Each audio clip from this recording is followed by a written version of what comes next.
do you think has facilitated the process of you not needing to think about your Muslim identity, though, and just being able to, I don't want to put, like, fit in, like, there seems, if I'm paraphrasing, it seems like there's a sense of belonging that you've felt, but why do you think, or how do you think that was achieved?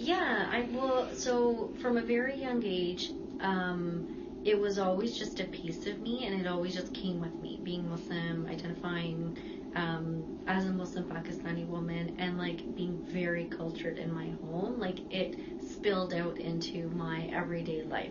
So I wore cultural clothes to school. Nobody cared, right? So I wasn't bullied because of it. But then when I had one experience where somebody said, "It's not Culture Day, why are you wearing those?" It did make me feel like, somebody thinks this is, I don't know. It's not that they thought it was wrong, but it was never a thing before, and now all of a sudden it was viewed. And so, because it's a conversation, so I don't wear hijab, so I don't think it's necessarily that people, when they see me, automatically assume that I'm Muslim. Right. And because I'm fair-skinned, I think people don't make the assumption that I'm Pakistani. Yeah. And oftentimes I get, "What is your background?" And there's a question of, like, who I am from that ethnic, racial perspective.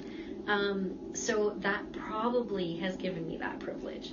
That, there's not necessarily an assumption made of me in advance of, or when I go and sit in front of somebody. It's based on my ability to speak to what they're looking for, that they have to make their decision. So I think that has a lot to do with it, because in the private sector, the only time I ever actually, the time when I felt, I would say a prejudice comment made to me would be around the time that and it was so interesting, I worked in an HR department, and somebody saw my mehndi or henna on my hand and just kind of said, "Well, you have a couple of, recruitment events that you need to go to, and is that gonna like, wash off before you go?"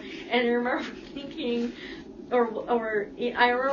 I don't, like, I shouldn't assume that everybody knows what it is, but it was quite common at that point, and just even in our meeting, feeling like they were looking at that rather than listening to what I was saying. So, again, there is something to say about, like, the visual identity of somebody or something versus, just I identify with it. And so it surfaces when I want it to surface. Oh, very if I interesting. necessarily want it to surface, right? So there's like a sense of passing, as they would say, like a sense of belonging that happens because you've been able to pass according to, and it's interesting because you're talking about visible and invisible identities. That's very, very cool. Nice. Thank you. So can we talk about, so you've talked about a particular person that you've networked with and kept in touch with, and while you did not have similar identities, but there was a common ground and a sense of skill set that allowed you to flourish in the way that you've described, which sounds really fruitful, to be honest. How about family or friends, and even colleagues? But I feel like you've talked a little bit about the personal aspect so I in have your a career. very supportive family in terms of,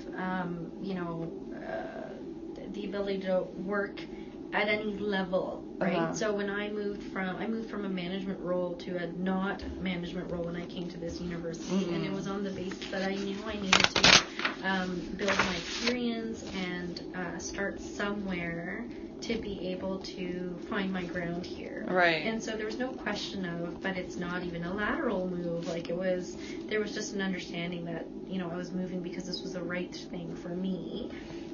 From the perspective of colleagues, I would say 100% in this environment, it was really nice. It currently is very nice to see that people don't stop learning here, right? And so almost everyone has their master's. Almost everyone has pursued something in relation to student development or higher education, or looking at student services from multiple perspectives. And so it was a really nice, natural way for me to think or look at, where do I see myself fit in all of this? So I had done my undergrad but never pursued a master's right